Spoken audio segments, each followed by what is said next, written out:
Good morning student.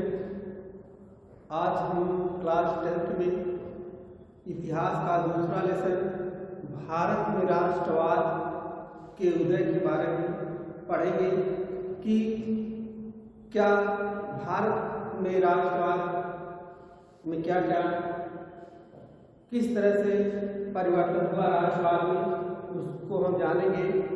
आप देखेंगे, सबसे पहले देखेंगे राष्ट्रवाद क्या होता है। नेशनलिज्म और अपने राष्ट्र के प्रति प्रेम, मतलब राष्ट्रवाद क्या है, अपने राष्ट्र के प्रति प्रेम की भावना के लगाव को ही हम क्या कहते हैं, राष्ट्रवाद। राष्ट्र के हित में सोचना, राष्ट्र के बारे में सोचना, राष्ट्र के विकास के बारे में सोचना और उसके अपने देश के प्रति लगाव को ही हम क्या कहते हैं, राष्ट्रवाद कहते हैं। अब आप देखेंगे जिस तरह से हमने यूरोप में राष्ट्रवाद पढ़ा कि किस तरह से यूरोप में राज्यों का एकीकरण हुआ, राष्ट्रवाद की भावना ने लोगों को अन्य साम्राज्यवाद की भावना में परिवर्तित कर दिया। उसी तरह से भारत में आप देखेंगे कि भारत में राष्ट्रवाद भी इसी तरह से हुआ, विकास, राष्ट्रवाद का विकास हुआ। क्योंकि हमारे उस समय देखेंगे 19वीं शताब्दी में से लेके जो है, जब भारत देखेंगे 1757 ईस्वी प्लासी के युग से हमारे देश में जो है धीरे धीरे पूर्ण रूप से अंग्रेजों का कब्जा होना शुरू हो गया और 1947 तक आप देखेंगे वह भारत को अपने अधिकार क्षेत्र में रखे और उन्होंने अनैतिक तरीके से उसका शोषण किए, लोगों को परेशान करते रहे। और उन्हीं में कुछ हमारे महान पुरुषों के द्वारा जो योगदान दिए गए हैं उनके बारे में हम जो पढ़ेंगे और क्या क्या घटनाएं घटित हुई थी उसके बारे में हम जानने का प्रयास करेंगे। हम इस बात को ध्यान में रख कर चलेंगे कि जो परीक्षाओं में क्वेश्चन पूछे जाते हैं उस टाइप के क्वेश्चन को हल कराते हुए आपको आंसर बताने का प्रयास करूंगा।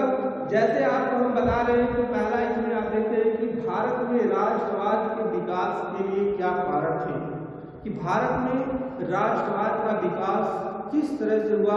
जैसे यूरोप में आपने राष्ट्रवाद के कारण पढ़े, उसी तरह से हम पहले इसको जो है भारत में राष्ट्रवाद के विकास के कारण पढ़ने जा रहे हैं। तो सबसे पहले हम देखेंगे जो भारत में राष्ट्रवाद के विकास के कारण थे, इसमें पहला आप देखेंगे भारत में पाश्चात्य शिक्षा जो है आप देखेंगे साहित्य। भारत में जो पहले की शिक्षा थी प्राचीन, इससे प्राचीन साहित्य शिक्षा जो थी और अंग्रेज जो चाहते थे कि अंग्रेजी माध्यम से शिक्षा हो, जो आधुनिक शिक्षा का प्रयोग करना चाहते थे, इन दोनों संस्कृतियों के बीच में आप देखेंगे ऐसे जबरदस्त सम्मेलन हुआ, इसमें मिलाप हो गया, जिससे आप देखेंगे कि क्योंकि अंग्रेजों का उद्देश्य होता था कि वह अंग्रेजी माध्यम से शिक्षा देने का प्रयास कर रहे थे और प्राचीन शिक्षा को समाप्त करना चाहते थे।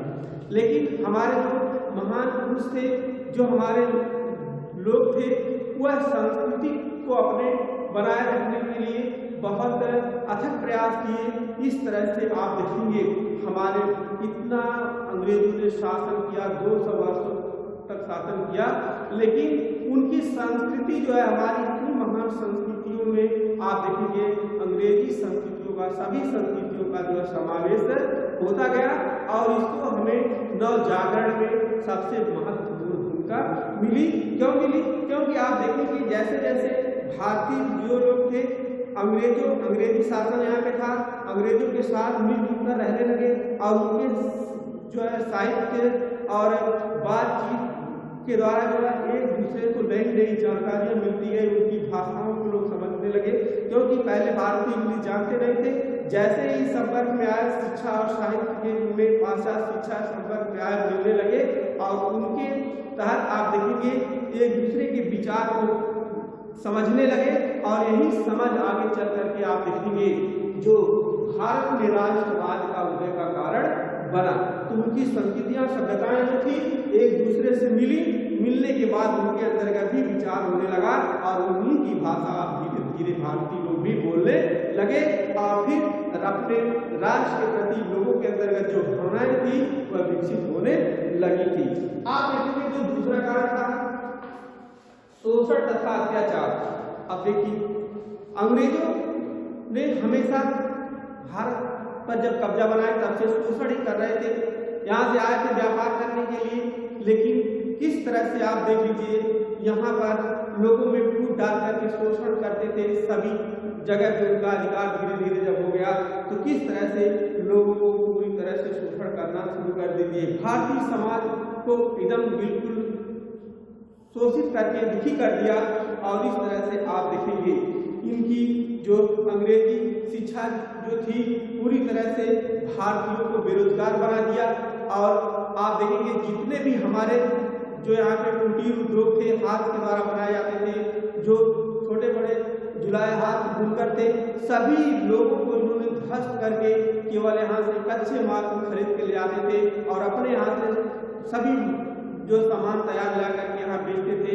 मतलब आर्थिक रूप से, शारीरिक रूप से, सामाजिक रूप से, हर तरह से यहाँ पर लोग उन्होंने क्या किया, केवल शोषण करने का काम किया, जिस कारण से अब यहाँ के लोगों की स्थिति खराब होती जा रही थी। और अब केवल राष्ट्रवाद ही एक ऐसा उपचार था जो इनको जो मुक्ति दिला सकता था। इस तरह से जिनके शोषण और अत्याचार ने भारतीयों के दिल में जो राष्ट्र की भावना को प्रेरित किया और उनको स्वतंत्र होने के लिए प्रेरित किया और वे लोगों के सहयोग से फिर स्वतंत्रता मिली। इस तरह से आप देखेंगे जो तीसरा सबसे बड़ा कारण था, इसमें आप देखेंगे जातिगत भेदभाव। इसमें क्या था, जातिगत भेदभाव। इसमें जातिगत भेदभाव मतलब जातिगत भेदभाव में आप देखेंगे यह जो कास्ट डिस्क्रिमिनेशन की भावना इनके अंदर थी, वह बहुत ही आप देखेंगे कड़ी व्यवस्था थी। कि आप देखेंगे जो भारतीय लोग होते थे उनको बहुत मूर्ख लोग समझते थे, बुद्धिहीन समझते थे, वह अपने आप को बहुत टैलेंट समझते थे और यहाँ के लोगों को निम्न निगाहों से देखते थे और उनकी कोई समाज में इज्जत नहीं करते थे। इस तरह से इन सभी भावनाओं से दुखी होकर के आप देखेंगे जो यह राष्ट्र की भावना ने लोगों के हृदय में प्रेरित होने के लिए उत्साहित कर दिया। इनके अत्याचारों और उनके जातिगत भेदभावों के द्वारा अपने लोगों को उच्च पदों पर रखते थे, भारतीयों को एकदम निम्न पदों पर रखते थे, जिसके कारण से आप देखेंगे उनकी स्थिति को इतना नरक बना दिया था कि अब उनको केवल अपने देश के प्रति, स्वतंत्रता के प्रति ही चाह बढ़ने लगी। और यह भी बहुत बड़ा योगदान था जातिगत भेदभाव। इसके बाद देखेंगे सामाजिक तथा धर्म सुधार आंदोलन। जो चौथा बड़ा कारण था सामाजिक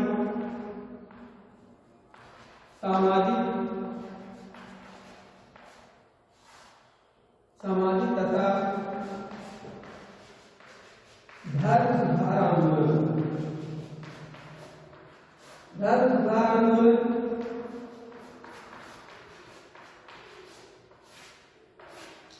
अब देखिए सामाजिक तथा धर्म सुधार आंदोलन, इसने भी भारत में जो बहुत बड़ी भूमिका निभाई। क्योंकि आप देखेंगे कि जो समाज था एकदम दुखी था, सभी लोग परेशान हो चुके थे, सभी लोग चाहते थे कि अब उनको स्वतंत्रता मिले। तो इस कारण से उनके अंदर राष्ट्र की भावना आई और उसमें आप देखेंगे धर्म सुधार आंदोलन। धर्म के नाम पे जब अंग्रेज आए तो वह ईसाई धर्म का प्रचार करते थे और सभी लोगों को ईसाई बनाना चाहते थे। और इस तरह से उसने धर्म के नाम पे आप देखेंगे हिंदू मुस्लिम को अलग करने की योजना बनाई। 1905 में बंगाल विभाजन किए। तो इस तरह से आप देखेंगे वह पूर्ण रूप से हमारे देश में धर्म के नाम पे जो है अधिक से अधिक लोगों को तोड़ना चाहते थे और उनके अंतर्गत जो है अलग तरीके की भावना को पैदा करना चाहते थे। लेकिन हमारे यही धर्म सुधार आंदोलन जो हमारे देश के हुए, जो जैसे समाज सुधारकों में राजा राम मोहन राय जो और अन्य लोगों ने, जो स्वामी विवेकानंद ने, स्वामी आचार्य दयानंद सरस्वती ने और ईश्वर चंद्र विद्यासागर ने, सभी लोगों ने मिल करके अपने जो है समाज में जो धर्म सुधार आंदोलन चलाए अपनी जो संस्कृति को बचाने का प्रयास किया और उन सब का बहुत बड़ा योगदान था जो राष्ट्र को आगे लेकर गया और राष्ट्र की भावना उनके अंतर्गत भरी, जिसके कारण से भारत में भी राष्ट्रवाद का उदय हो गया। इसके बाद प्रशासनिक कारण आप देख लीजिए, पांचवा जो है प्रशासनिक कारण।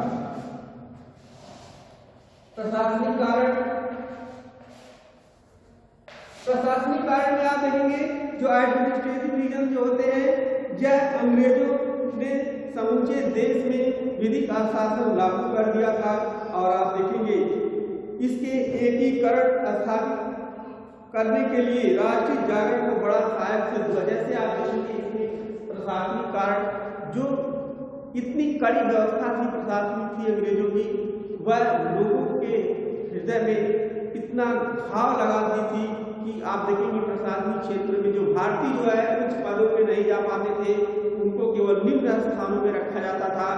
पुलिस जो भी होते थे उसमें भी अगर सैनिक में अगर हैं तो उनको भी सही तरीके से उनको सम्मान नहीं दिया जाता था, जिसके कारण से यह हमारे देश में इतनी जो है लोगों के अंतर्गत अपने देश के प्रति भावना धीरे धीरे पनपने लगी, क्योंकि जब उनका तिरस्कार किया जा रहा था अपने ही देश में उनका तिरस्कार होने लगा और इस कारण से उनको हर पदों से वंचित किया जा रहा था, प्रशासनिक क्षेत्रों से लेकर के शैक्षिक क्षेत्रों से लेकर के अब उनका धीरे धीरे स्थान खत्म कर दिया जा रहा, व्यापारिक क्षेत्रों से स्थान जो है उनका खत्म होने लगा। इस कारण से उनके अंतर्गत एक राष्ट्रीय भावना का विचार आया और सभी लोगों ने मिलकर के जो है आगे बढ़ा और फिर इस तरह से भारत में राष्ट्रवाद का उदय हुआ। तो इस तरह से आप देखेंगे कि भारत में राष्ट्रवाद का उदय होगा। इसके बाद जब उदय हुआ उस समय आप देखेंगे उस समय हमारे देश में स्थिति बहुत खराब थी। भारत में जब आप देखेंगे 20वीं शताब्दी में जो आंदोलन बढ़ने लगा, आप देखेंगे 1919 से आंदोलन की घटनाएं बहुत तीव्र होती गई और इस तरह से इसमें जो है सबसे महत्वपूर्ण भूमिका जो है आंदोलन में महात्मा गांधी जी ने निभाई। तो उसमें परीक्षा में क्वेश्चन आएगा कि महात्मा गांधी द्वारा चलाए गए आंदोलनों का विस्तार से वर्णन कीजिए। तो इसमें हम अब आंदोलनों से एक क्वेश्चन उठा रहे हैं, तो बताने जा रहे हैं आपको कि भारत में जो क्वेश्चन आएगा कि भारत के राष्ट्रीय आंदोलन में महात्मा गांधी द्वारा चलाए गए आंदोलनों का वर्णन कीजिए। आएगा क्वेश्चन भारत के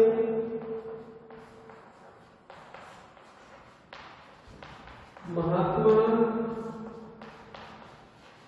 गांधी द्वारा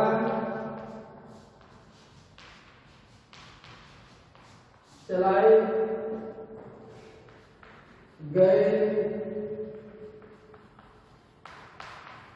आंदोलनों का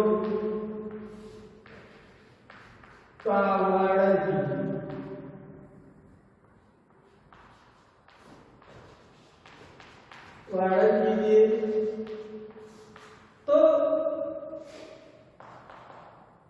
भारत में महात्मा गांधी द्वारा चलाए गए आंदोलनों का वर्णन कीजिए। तो इसमें जो इनका आंदोलन है जो परीक्षा के दृष्टि में सबसे महत्वपूर्ण होते हैं उनको हम बताएंगे कि असहयोग आंदोलन, असहयोग आंदोलन, असहयोग आंदोलन इसको कहते हैं। अब देखिए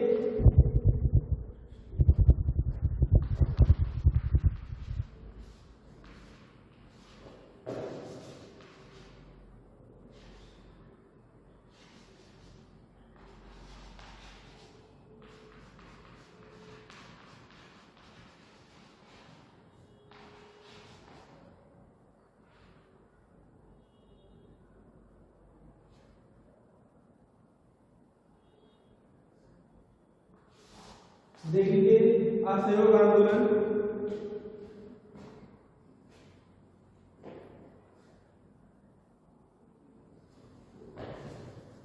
एक मिनट,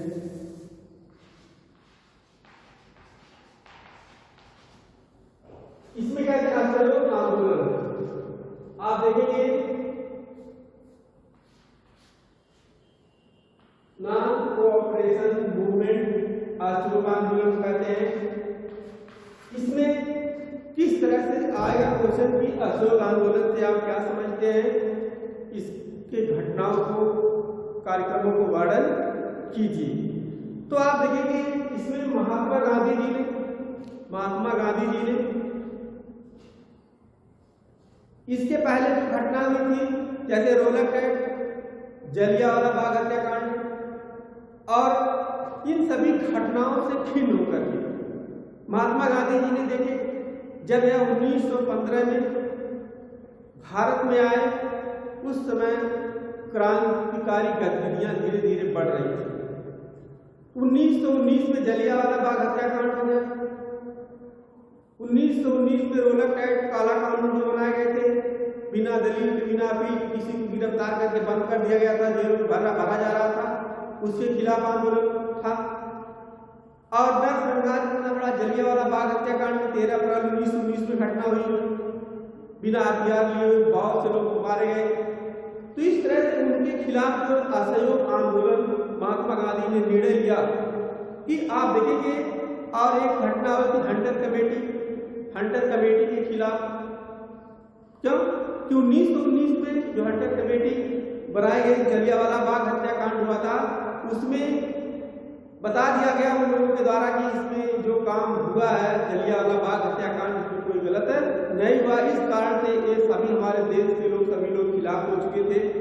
इस कारण से आप देखेंगे यह आंदोलन चलाने के लिए महात्मा गांधी जी ने मिलकर और लोगों के साथ असहयोग आंदोलन चलाने का फैसला, आप देखेंगे दिसंबर 1920 में नागपुर, आप देखेंगे दिसंबर 1920 में नागपुर में एक जो है कांग्रेस का अधिवेशन होता है।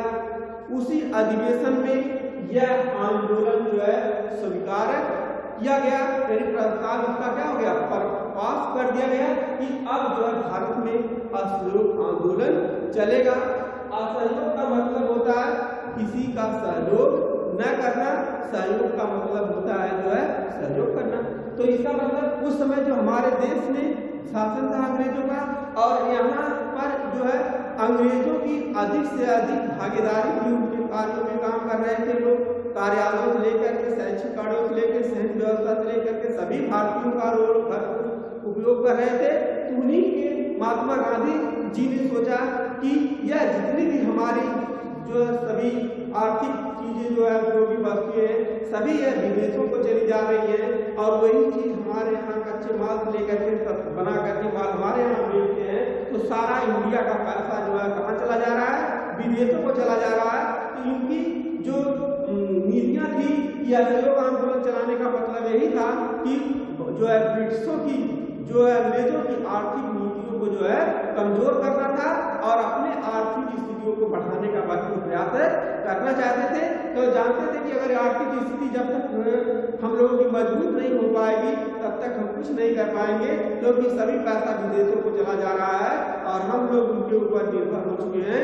इस कारण से सबसे पहले इनका जो है उपाय यही है, इनका असहयोग आंदोलन चलेगा, और इनमें जो काम करने वाले लोग हैं, एक तरह से रणनीतियां बनाई गई, और आप देखेंगे फिर इसका बहिष्कार किया गया।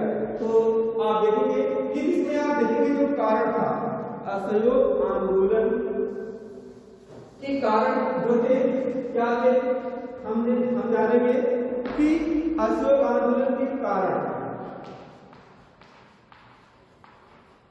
असहयोग आंदोलन के कारण में आपको देखिए करके कि कारण था प्रथम विश्व युद्ध के बाद सरकार द्वारा जनता की उपेक्षा करना। अब देखिए यहाँ पे उस समय जब यहाँ पे विरोध चल रहा था अशोक आंदोलन का 1900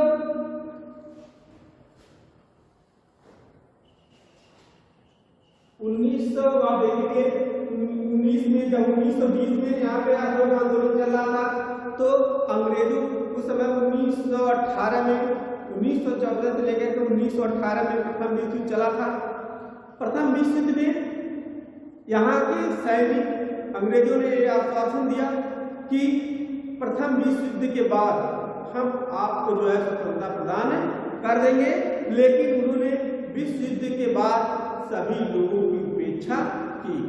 जो सबसे बड़ा कारण था कि उन्होंने आश्वासन दिया कि हम आपको स्वतंत्रता के जो प्रथम विश्व युद्ध के बाद आपको हम स्वतंत्र कर देंगे, लेकिन अंग्रेजों ने ऐसा कुछ भी नहीं किया, क्योंकि एक कारण ये बन गया कि उनकी उपेक्षा कर दिया, जिसके कारण से सभी लोग दुखी होकर अशोक आंदोलन करने के लिए तैयार हो गए। तो सबसे बड़ा कारण था प्रथम विश्व युद्ध की उपेक्षा भारतीयों की करना। इसके बाद दूसरा आप देखेंगे, दूसरा पॉइंट आप देखेंगे जलियांवाला बाग हत्याकांड जो है जलियांवाला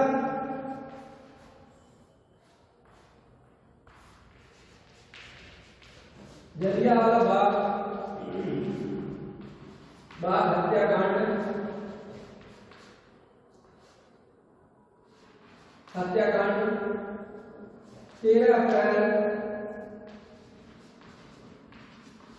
13 अप्रैल 1919।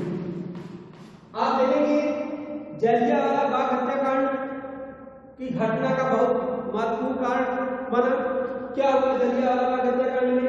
आप देखेंगे यहाँ पे लोग जो जलियांवाला अमृतसर बाग है पड़ता है, अमृतसर में बाग है जलियांवाला बाग, वहां पे लोग इकट्ठा हुए थे और इसमें अनायास जो जनरल डायर था आता है और उस सभा में बहुत मेला भी लगा हुआ था, बहुत बड़ी सभा थी, वहां लोग इकट्ठा हुए थे और जिसके कारण से कुछ क्रांतिकारियों को गिरफ्तार कर लिया गया था। उनसे भी लेकर के सभाएं चल रही थी, लेकिन यह घटना जो हुई बहुत दर्दनाक घटना हुई थी और जनरल डायर ने बेहतर लोगों पे गोलियां चलवा दिया और बहुत लोग मारे गए, निर्दोष मारे गए, जिसके कारण से जो है यह अशोक आंदोलन का दूसरा सबसे बड़ा कारण था। इसके बाद आप देखेंगे तीसरा जो था हंटर, तीसरा जो आप देखेंगे हंटर कमेटी की रिपोर्ट हंटर कमेटी ने रिपोर्ट बना दिया और उसमें कोई भारतीय सदस्य नहीं थे और वह बिल्कुल जो जलियांवाला बाग हत्याकांड को एकदम सही ठहरा दिया अपने कानून से, जिसके कारण से इसका बहुत बड़ा जो प्रभाव पड़ा और जलियांवाला बाग हत्याकांड को उचित ठहरा दिया इन लोगों ने, हंटर कमेटी ने, जिसके कारण से सभी लोग खिलाफ हो गए और अशोक आंदोलन करने के लिए सभी लोगों ने तैयार हो गए। तब जाकर के आप देखेंगे नागपुर दिसंबर 1920 में यह प्रस्ताव पारित हो गया और अशोक आंदोलन शुरू कर दिया गया। तो यह अशोक आंदोलन का कारण था। अब आप देखेंगे उसके कुछ उद्देश्य कि अशोक आंदोलन जो हुए थे इसका क्या उद्देश्य था, किस उद्देश्य को लेकर यह आंदोलन चलाया गया था। असहयोग आंदोलन के उद्देश्य, असहयोग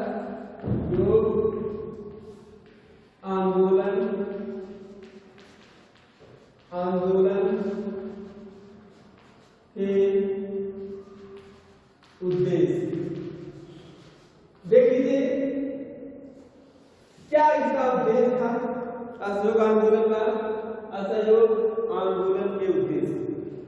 इसमें उद्देश्य को देखिए, अशोक आंदोलन के जो इसमें आप देखेंगे उद्देश्य के कारण निम्न थे। सरकार का किसी क्षेत्र में सहयोग न करना, मतलब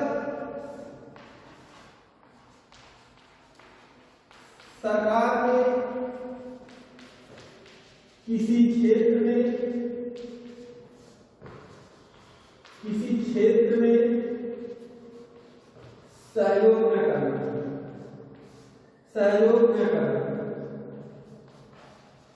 न करना।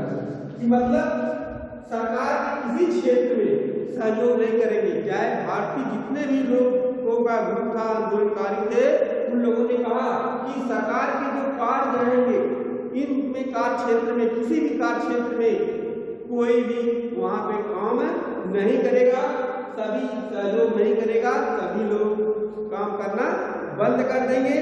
दूसरा आप देखेंगे सरकार के कार्यों का ठप करना। अब इसमें दूसरा बात क्या है, सरकार के कार्यों को ठप करना। आप देखिए कि सरकार के जो कार्य हैं जब तक ठप नहीं होंगे तब तक वो कुछ सुनने वाले नहीं हैं। इस कारण से वह चाहते थे कि जो आंदोलनकारी भारतीय चाहते थे कि इनके कार्यों को सबसे पहले रुकावट होनी चाहिए। महात्मा गांधी का उद्देश्य था सबसे पहले इनके कार्यों को ठप करेंगे, तभी जाकर के इनकी बात समझ में आएगी और तब ये लोग कुछ करेंगे। इसके बाद सरकार भारत की स्वतंत्रता के लिए दबाव बनाना, इसका उद्देश्य था। तीसरा आप देखेंगे सरकार से स्वतंत्रता के लिए दबाव बनाना। इसके बाद मतलब लोग चाहते थे कि सरकार पे हम ऐसा दबाव बनाएं कि जिससे हमें स्वतंत्रता मिले। अगर हम कुछ नहीं करेंगे तो कुछ नहीं पाएंगे। इस कारण से हम जब उनके कार्यों को ठप करेंगे, सरकार पर पूर्ण रूप से प्रेशर बनाएंगे और हम सरकार के किसी क्षेत्र के कार्यों को नहीं करेंगे, तब उनको समझ में आएगा कि किस तरह से हम परेशानियों में आ सकते हैं और हमें क्या करना चाहिए, तब उनको समझ में आएगा। और लेकिन हमारी आर्थिक स्थिति उस समय वे लोग खराब करते जा रहे थे, इसका भी बहुत बड़ा कारण था, इसे हमें दूर करना था। इस तरह से असहयोग आंदोलन के उद्देश्य थे, ये 3 थे।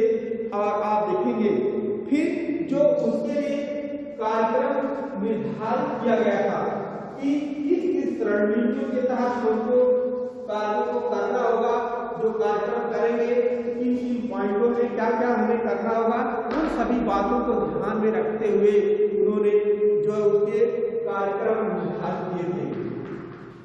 कार्यक्रम आप देखते हैं जब भी कोई काम होता है तो सिस्टम से होगा कि हमें कब क्या करना है। नहीं तो अगर हम कोई असहयोग आंदोलन करना है तो हमें किस जगह पे क्या करना है, उन्हीं सभी बातों को ध्यान में रखा गया था। जैसे आप देखेंगे इसमें जो पहला था विदेशी वस्तुओं, इसमें विदेशी वस्तुओं विदेशी वस्तुओं का बहिष्कार करना,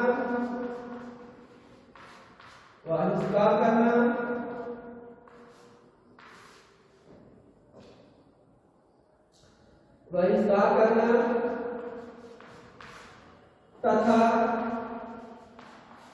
स्वदेशी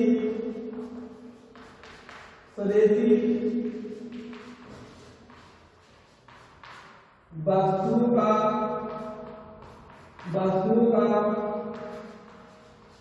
उपयोग करना।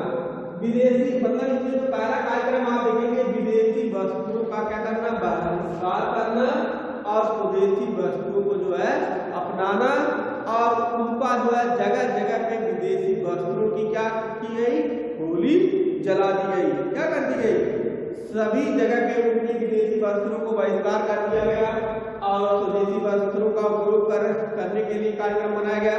इस तरह से यह कार्यक्रम सुनिश्चित किया गया। दूसरा आप देखेंगे, दूसरा में क्या बताया गया कि सरकारी उपाधियों का त्याग करना, जो है सरकारी उपाधियों का त्याग करना,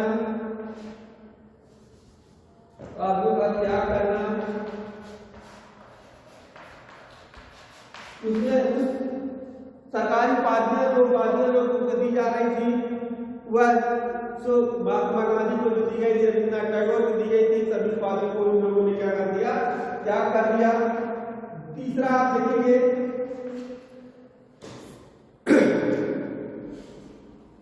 तीसरा पॉइंट आगे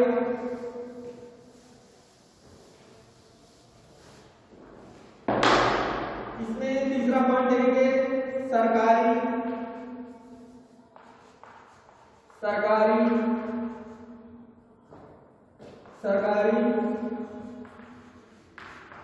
स्कूलों का त्याग करना,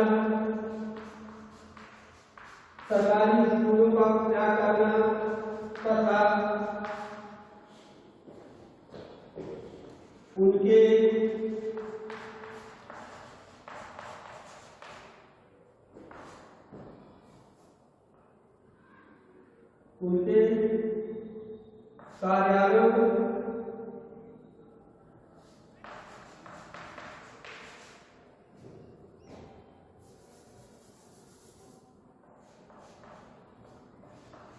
कार्यालयों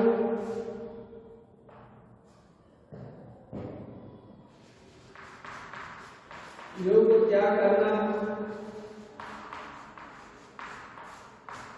तो इस तरह से आप देखेंगे कि सरकारी स्कूलों का त्याग करना होगा, सरकारी जितने कार्यालयों में काम करने वाले लोग हैं उनको भी त्याग करना होगा।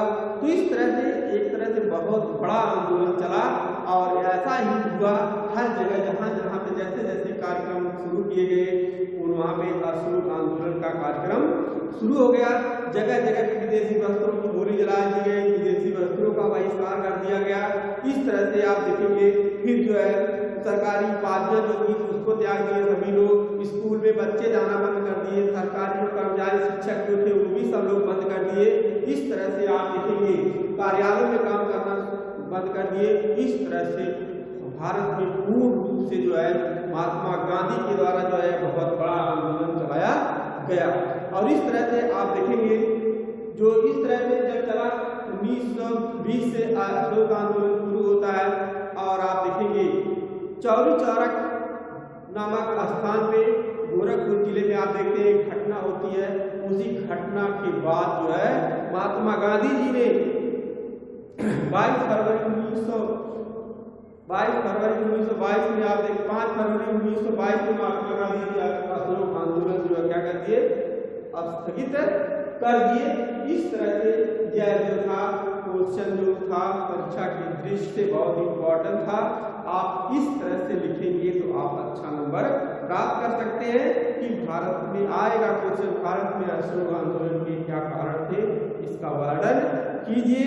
तो आपको इस प्रकार से इसके कारण उद्देश्य कार्यक्रम को ध्यान में रखते हुए अपना जो पॉइंट याद रखेंगे और इसको लिखने का प्रयास करेंगे। इस तरह से यहाँ पे आज बताएंगे फिर अगले टॉपिक में अगले दिन। धन्यवाद।